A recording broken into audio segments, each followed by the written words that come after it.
Okay, second episode. We're here. We are at NWA to the territories, and we are about to book this show. Okay.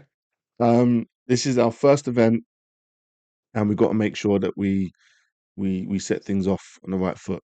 So obviously we're looking at the location, southeast, mid south. Where could we go? Realistically, whoever gives us the most fans. So we're probably looking at mid south, 529. And then normally the amount of fans that are expected um, are like not the ones that are going to show up.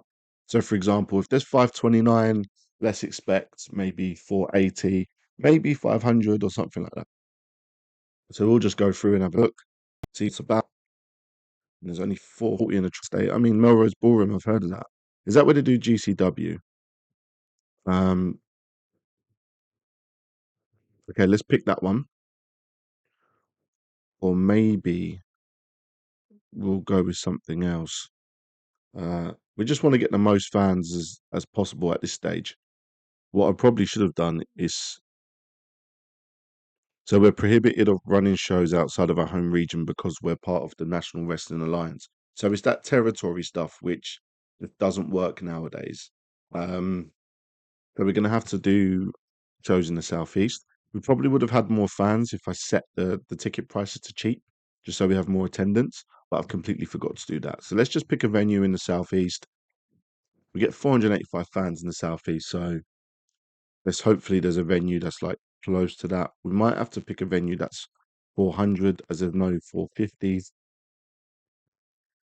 So imagine if WWE let another promotion do a show at their performance center. So yeah, let's just do this one. 400 capacity. Highland News Sun Center. Broadcasters, it will be on YouTube. Use this broadcaster. Yep, because that's the only one we've negotiated with so far. We'll probably negotiate with the others. Booking team, we've literally only just put that in, so they've not generated anything. Pretty poor booking team, if you think about it. And locker room incidents. EC3 failed to show up to a scheduled meeting with a road agent. So we got to know how to deal with this. We're not going to fire him, major star. We're not going to suspend him. It's the first time. Um, maybe we should fine him or stun warn him. But we have to do something. He did the first show. Maybe he just sees this as, oh, well, I don't need to do it because, look, you know, it don't matter. I won't get in any trouble. But yeah, this needs to be dealt with. So that's the thing. We can't fire him. We need him. We can't suspend him. We need him. Let's just give him a stern warning. I think would make a small probability of causing him to prove his behavior, but carries like risk of upsetting him if it was a minor issue. So let's just do stern warning straight away because the first event we don't want people not turning up. No, we'll find him instead, actually. So we find him instead. Metalik has turned up very late, breaking locker room rules. As his employer, you now have to choose how to deal with the situation. And we'll find him as well because we find EC3. It's just people hanging out, things like that, locker room incidents. And that's kind of it. And we'll have a chat with the locker room and we'll inspire them. I think you can only do that like every 2 months or something like that, but it makes a massive difference. So let's put the show. So for the women's and men's mid-card title, we're just going to have a big match, try and get people on the roster, try and get big names. Let's just see what kind of women are available for us to bring in for it's basically a Royal Rumble, but we want to try and get ones with high popularity just for a one-off appearance. And these are some good names: Elena Black, CJ Perry. I mean, she's retired, but we could probably use her to in an angle. Stephanie McMahon is available. Sonya Deville. Okay, cool.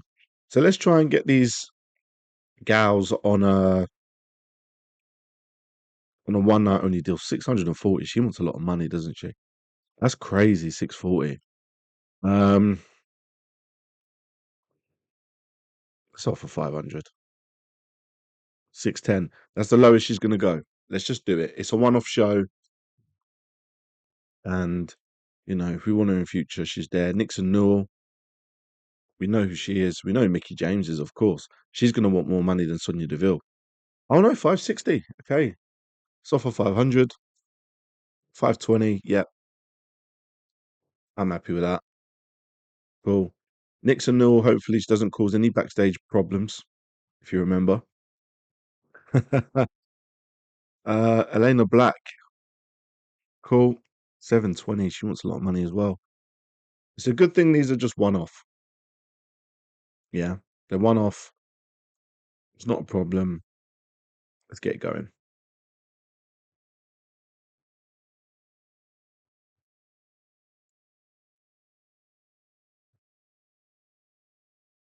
Okay, so we are going to do this now. We've signed a few people. We'll throw some people into the Battle Royal. All the women we've signed, Aaliyah. Um, this person's awful. They're getting released. But Eva Lise, Layla Hirsch, Maxine Paler, Mickey James, Natalia Markova, Sonia Deville.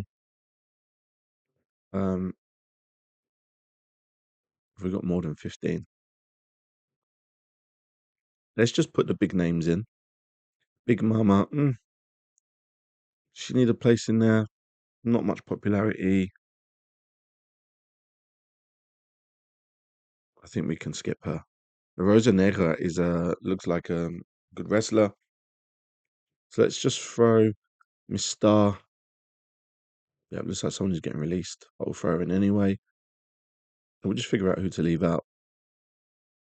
Maxine Paler is above the intended maximum weight for the title.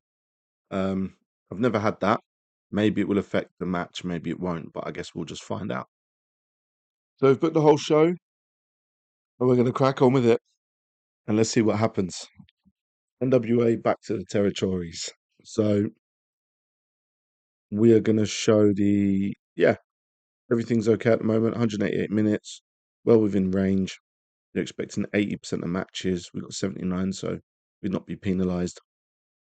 Let's start the show. Stephanie McMahon opens up the show.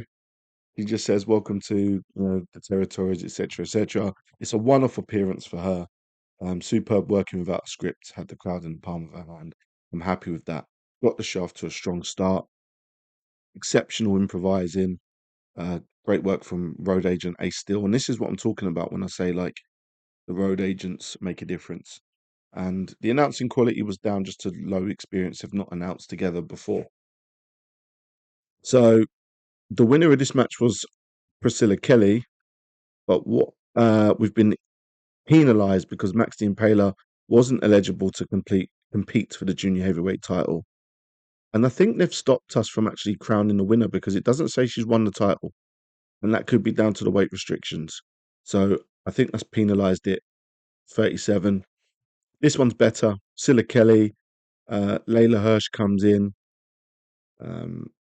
CJ Perry was the interviewer, and that started a beef between them two. This one is good. I probably forgot to put the title holder on the title up for grabs. And Colby Carino won. Vampiro is flavor of the month. Okay, that's fine. But I'm pretty sure there was Eric Smalls was not eligible to compete for the title due to weight restrictions. So that probably pulled the segment down as well. And that's why a champion hasn't been crowned. It's these little mechanics that you got to be worried about. So with Impaler and Eric Smalls, when I said, okay, well, we'll find out, we'll figure it out. I guess we found out, and it's going to affect the show big time. Crowd rating wasn't good. Um, but I'm looking at this, it says it's held in front of 400 people. So I think we sold out the venue. We sold out the venue, which is good stuff. Perry Morton and Tyler Breeze, the little confrontation. Breeze obviously didn't celebrate a title win. We got the Slime Balls to beat Knox and Murdoch because Knox, we're going to release him. But these ratings are terrible, 23, 28, 24. All could pair in on commentary, so we might have to change them. Four-way for the TV title. ACH won it. Dogali and Kozlov again are an awkward pairing. And that could be just because they don't click, or it could be down to the fact that they are um, they've just started commentating together. Mike Yoda got marked down for his gimmick, staff gimmick. He got a poor rating. How? He's a referee, like. But we do not allow spinal impact moves, which is a big thing across the show that we're getting penalised for. But a segment rating of 45, I'm kind of happy with it. ACH, Kenny O'Crapper, EC3, and Metalik. Metalik, I was going to put the title on him, but because he was late, I couldn't do it. Same with EC3, he was in contention as well, but the lateness just didn't work. And I wasn't going to put it on Brian Idol anymore. I wasn't going to keep it on him. So ACH is the winner based on EC3 and Metalik's poor discipline. But that started a feud anyway with ACH and Metalik. TJ Perry with a promo, 59. Very good, very hot crowd. Kenzie Page versus Killer Kelly. Kenzie Page wins. Defends number 30 of the women's title, all comparing on commentary. Killer Kelly was really good. Initial rating, like for a gimmick, was very good. And that started the storyline between them two. Crowd rating decent, wrestling rating good, segment rating 44. Crowd is still very hot, so I'm happy with this. This is a good match. And it's been a decent show so far. Let's just hope the battle royals haven't like dragged us down too much. So Tom Latimer is in the ring and he talks about being champion for 280 days, 23 title defenses. He talks about being the immovable objects at the top of the mountain that is the NWA. So anyone around who wants a shot, a chance to embarrass themselves, here's your chance. An ace appears on screen, music starts to play, the lights go out, it's pitch black. The name Ace Austin appears on screen, the crowd lose it. Ace Austin says he's signed a deal with the NWA, and seen as you're the immovable object, I brought my hiking gear. Management have already approved. Let's go. So he's debuted the Ace gimmick. Adequate rating is, but the color commentary gave it a segment boost. Commentary quality lifted the segment, so maybe they're getting better. A rating of 39. I was hoping for better, but it started the storyline. So it is what it is. Crowd is still very hot, so I'm happy. Now let's get on to the match. Great heat, good wrestling. Ace Austin beat Tom Latimer with a house of cards. He stole the show and he wins the NWA World Heavyweight Championship. 47 segment rating. Commentary again is listed as awkward. 52 in the ring for Ace Austin, and 49 rated show overall with a sellout. Popularity increased in 18 regions. I mean, I can't really complain about that. So we've got ACH as the television champion, Slime Balls as the tag champs. Kenzie Page retains. Killer Kelly has won um, her belt. We're going to put it on her.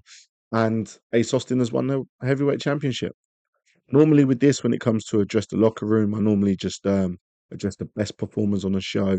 And Ace Austin was one of them. I think ACH was the other. Oh no, it was Metalik actually. So I'm going to tell him he's awesome. I'm going to tell Ace Austin that he's awesome, or maybe give him a hug.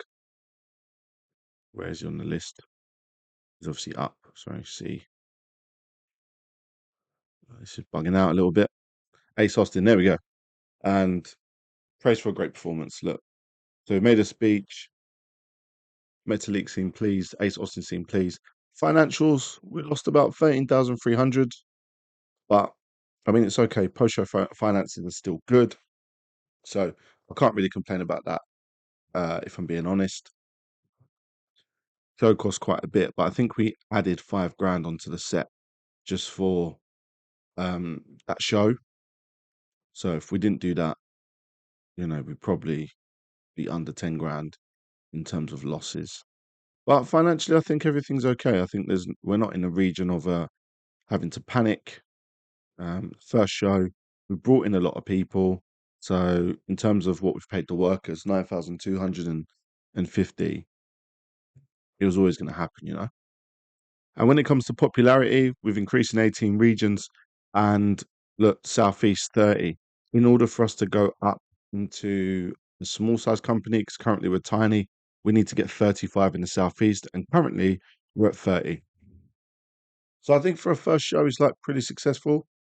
It was really good, putting together the matches. Um, no more battle royals going forward at the moment, and we have to kind of pay attention to those small little mechanics in regards to the belts, weight limits, etc., etc. It's pretty important that we do that. And yeah, I mean, what can I say? What can I say? I mean, it was a good show. ASOS, the new champion, is going to be the ace of the company, no pun intended, but definitely someone who is a good worker and can really increase in their popularity. Hopefully, Jonathan Gresham comes in and that could be the first challenger because Jonathan Gresham is a really, really good worker. Um, so I think it will be really important for us to get a big feud going straight away. We need someone who's on Ace's level. I wasn't happy with Tom Latimer's uh, rating, so if that's the rating he's going to kind of do, we kind of need to let him go. There's only 4,111 viewers, 400 attendance sellout. Adam Priest did really well. Breeze did really well. Colby Carino did really well. Everyone else, not really sure. Aaliyah was poor. Evilise was okay. Elena Black was okay. Layla Hirsch did really well. Maxine Paler did really well, 52. Mickey James as well. Sonia Deville, 47. So we got some decent ratings. But yeah, a really good show for us. Are we mentioned in the top headlines? No, not at the moment. Because we're a pretty small company. But yeah. So that was NWA back to territories. Um, we are going to sort out the production. We haven't even looked at that. Small time. We probably should have upgraded it before the show. It would have given us a better rating. 250 per night to upgrade to local. That's fine. But everything else is at a decent level at the moment. But listen, next episode, we'll start NWA Power. We'll start our TV debut because we're not going to wait 83 days for a next schedule event. So, yeah, any questions, throw them in the comments. Watch the stream live on Twitch. And yeah, thanks for watching. Like and subscribe and share also. So it's like, share, subscribe. See you later. Cool. Amsterdam. Sheesh, Mari, how you did this.